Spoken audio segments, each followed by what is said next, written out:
Hola, me llamo EmilyN3. Hola, me llamo Sheila And today we're going to make empanada de pino. Empanada de pino is usually eaten in Chile, and pino is the most traditional filling for empanadas. The ingredients we're going to need are 1 yema de huevo, 1 cubo de caldo de carne de salta, and 1/4 taza de agua caliente. 1/2 taza de pasas, 2 cucharaditas de comino,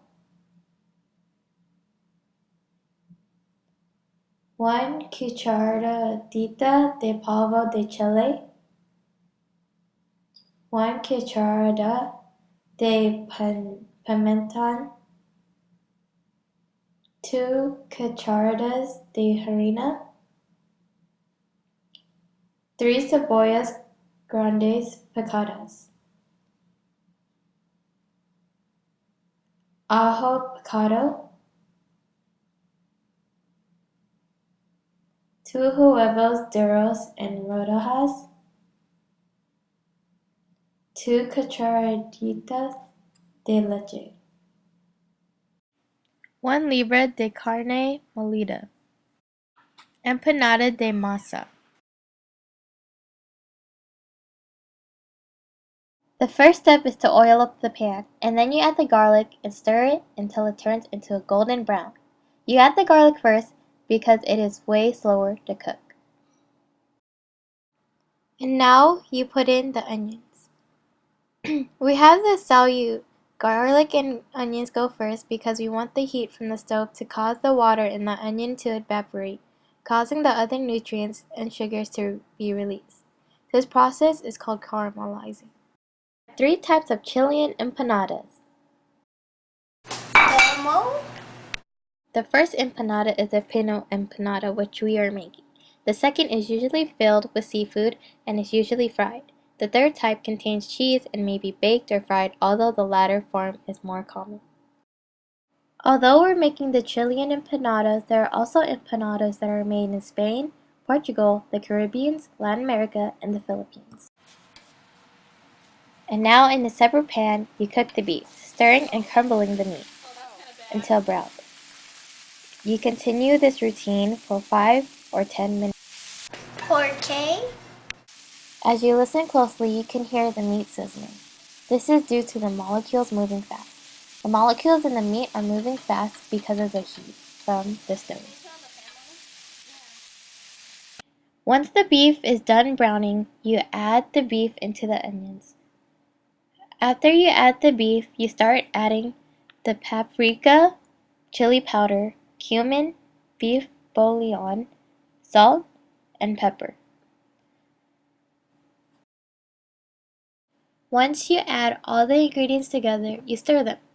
You stir them so that all of the dry ingredients could dissolve into the onions and the meat, so it could give it flavor. Empanadas trace their origins to Galicia and Portugal.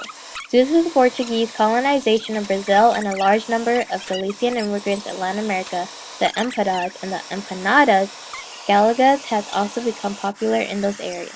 They are considerably larger than the Argentine type, usually with 1 empanada being enough for 1 meal.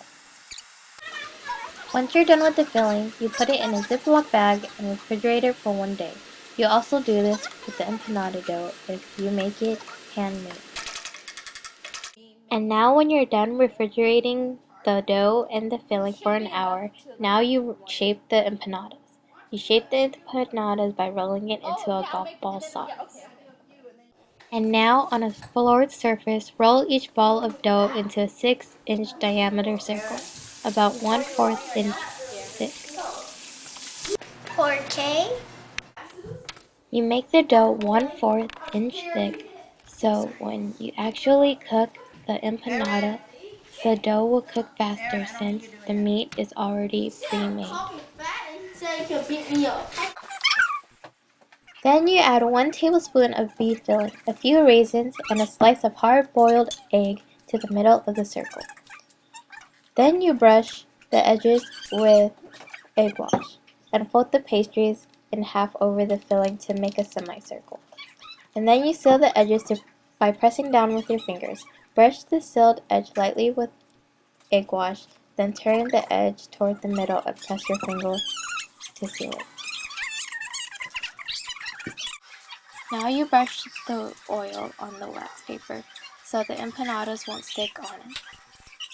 Now you preheat the oven to 177 degrees Celsius. Once it's preheated, you put the empanadas into the oven. Once the empanadas are done baking for about 30 minutes, you take them out and let them cool.